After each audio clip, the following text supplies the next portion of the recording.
What's up guys, Shade Tree Surgeon here, and trust me, I know it's a little bit early in the week for a video from me. But come on, with the news that Harley Davidson dropped this morning, y'all knew I wasn't going to be able to keep my fat mouth shut on this one for long. Ladies and gentlemen, a moment of silence, please, for it is with heavy heart that I announce the death of the Harley Davidson Sportster.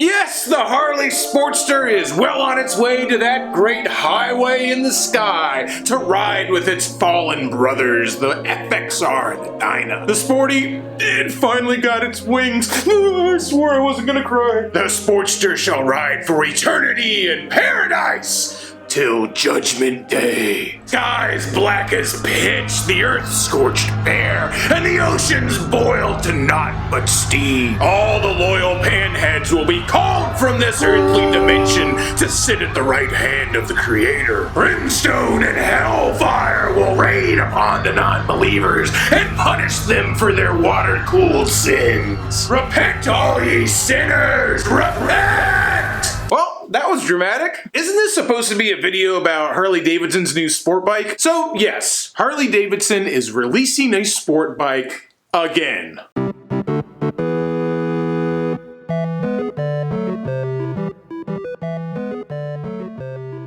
Even though it's not really a sport bike, let's call a spade here. This is a naked standard. A street fighter if you're trying to French it up a bit.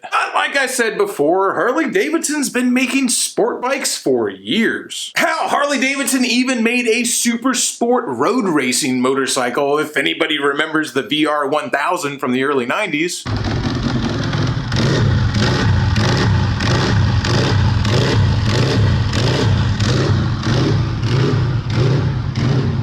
Of course, you cannot say Harley Davidson and sport bike in the same sentence without thinking of that epic Shakespearean tragedy that was Buell. Did everyone just kind of forget that you could buy a damn fine American-made sport bike in a Harley Davidson dealership up until about 10 years ago? And of course, the eponymous Sportster. When the Sportster was first released in 1957, over 60 years ago at this point, it was very much considered a sport bike. And don't get me wrong, I know that people have been racing motorcycles ever since the second ever motorcycle was built, but there is a big difference between a factory-produced sport bike and a bike that's been modified for racing by the owner. I'm sure there's plenty of people who are going to argue with me, but with the 1958 Sportster XL-CH, Harley Davidson essentially invented the factory sport bike category. If you weren't aware of that, why don't you just go ahead and let that sink in for a second. Harley Davidson invented the sport bike. All our insane race replicas and overpowered super bikes, crotch rockets, whatever you want to call them,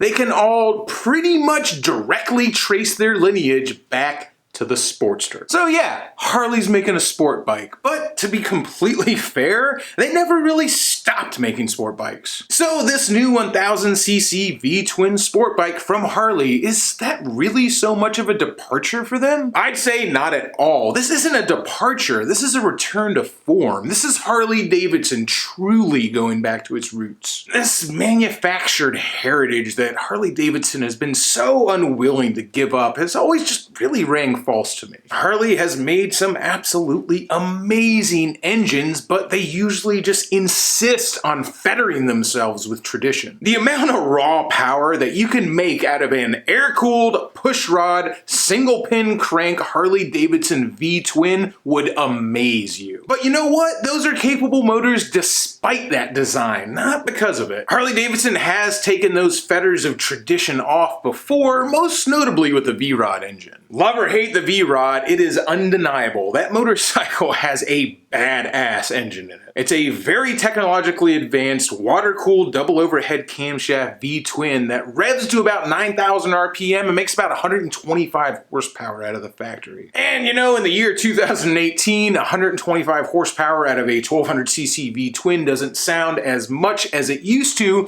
but they were turning those numbers in 2001. To me, when I look at the V-Rod engine, that really just shows what Harley Davidson is actually capable of. So looking at Harley Davidson's new sport bike, it does appear to be a liquid-cooled, double overhead camshaft V-twin leader bike. They haven't released a spec sheet for this thing yet, they just announced it this morning, but I got a feeling that this is going to be a hot motor. And I'd be willing to bet, just like they always do, Harley Davidson's going to leave a lot of horsepower in that motor for tuners to find later. Judging from the pictures, the bike does seem to have all the right bits on it. It's got big shocks, it's got big brakes, but until the actual spec sheets are released, your guess is as good as mine. To me, this motorcycle looks like a Ducati. A lot.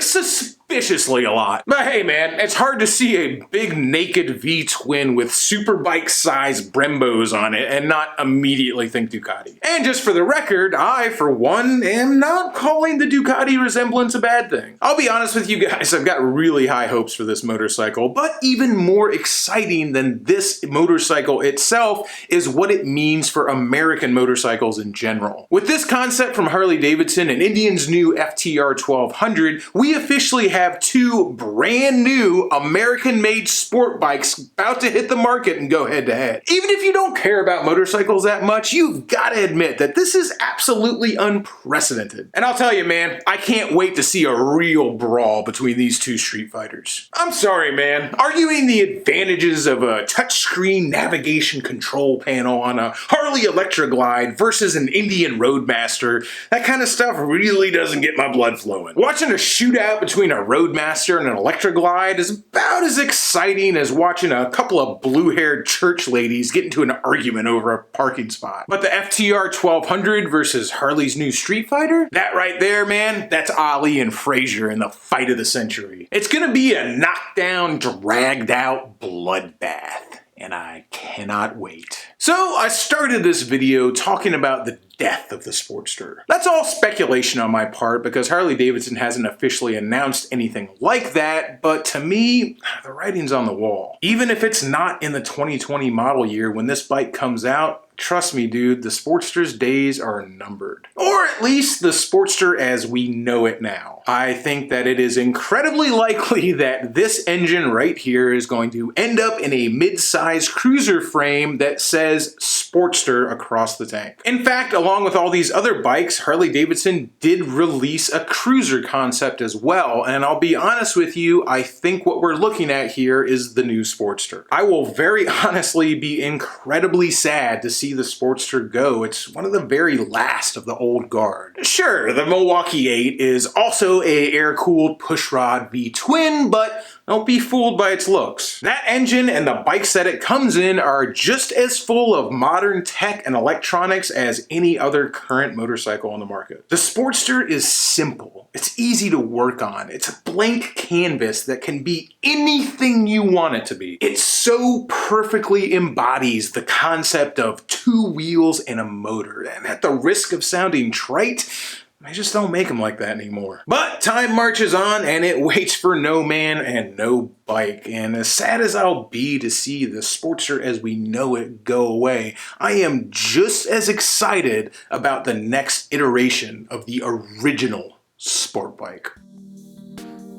So, as usual, this video contains a dangerous level of speculation, and I could be totally wrong about everything. Who knows, man? Maybe Harley Davidson will continue to make the exact same Sportster they're making now for another 60 years. At the end of the day, all these videos are my own personal thoughts on the matter. Could I be wrong? Sure could. But I've never let the possibility of being wrong stop me from sharing my thoughts and opinions on things. I've been wrong plenty of times before. Hasn't killed me yet. And I'd love to know what you think is gonna happen. Do you think the Sportster is doomed? And if it is that even a bad thing? Who do you think is gonna come out on top between Harley Davidson's Street Fighter and the Indian FTR 1200? Let me know what your thoughts are on all of that and whatever else you feel like telling me in the comment section down below. If you're new here, hit that subscribe button because I've got multiple videos coming out the next few days on the rest of Harley Davidson's 2020 lineup. Keep your eyes peeled because I got videos on Harley Davidson's Pan American ADV bike coming out and their Livewire electric bike. Till next time, y'all, keep it weird.